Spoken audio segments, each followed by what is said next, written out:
വർക്കല താലൂക്ക് ആസ്ഥാന ആശുപത്രിയിൽ 7.3 കോടി രൂപ ചെലവഴിച്ച് നിർമ്മിച്ച ബഹുനില മന്ദിരത്തിന്റെ ഉദ്ഘാടനം ആരോഗ്യ കുടുംബക്ഷേമ വനിതാ ശിശുവികസന വകുപ്പ് മന്ത്രി വീണ ജോർജ് നിർവഹിച്ചു. വർക്കല നിയോജക മണ്ഡലം വികസനത്തിന്റെ സുവർണപാതയിലാണ് ഉള്ളത്.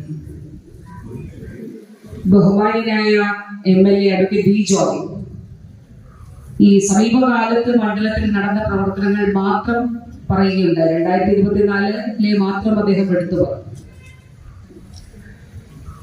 2024 തുടങ്ങിയിട്ട് അധിക ദിവസങ്ങളായിട്ടില്ല. ഈ കാലഘട്ടത്തിൽ നിയോജക മണ്ഡലത്തിലെ വികസന പ്രവർത്തനങ്ങൾ ഓരോ കാര്യവും വളരെ സൂക്ഷ്മമായി വിലയിരുത്തുകയും വികസന ആവശ്യങ്ങൾ അതാത് വകുപ്പ്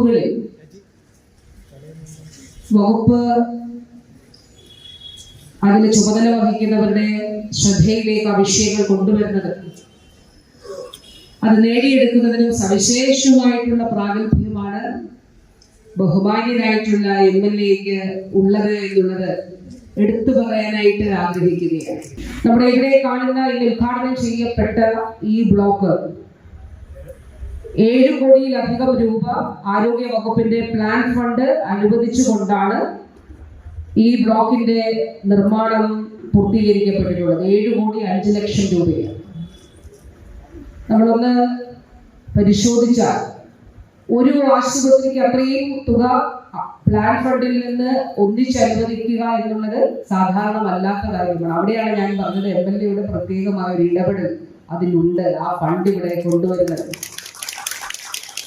അപ്പോൾ ആ ഫണ്ട് വിനിയോഗിച്ചുകൊണ്ടാണ് വളരെ മനോഹരമായി ഈ കെട്ടിടം ഇപ്പോൾ പൂർത്തീകരിച്ചിരിക്കുന്നത്. ചടങ്ങിൽ MLA അഡ്വക്കേറ്റ് വി ജോയി അധ്യക്ഷത വഹിച്ചു. 3 നിലയുള്ള കെട്ടിടത്തിന്റെ താഴത്തെ നിലയിൽ അത്യാഹിത വിഭാഗവും ലബോറട്ടറിയും എക്സ്റേ യൂണിറ്റും, 2ാം നിലയിൽ OP ബ്ലോക്കും, 3ാം നിലയിൽ സ്ത്രീകൾക്കും പുരുഷന്മാർക്കുമുള്ള വാർഡുകളുമാണ് സജ്ജീകരിച്ചിരിക്കുന്നത്. വൈദ്യുതി ഉപയോഗത്തിനായി സോളാർ പാനലും 250 kV ജനറേറ്ററും സജ്ജീകരിച്ചിട്ടുണ്ട്.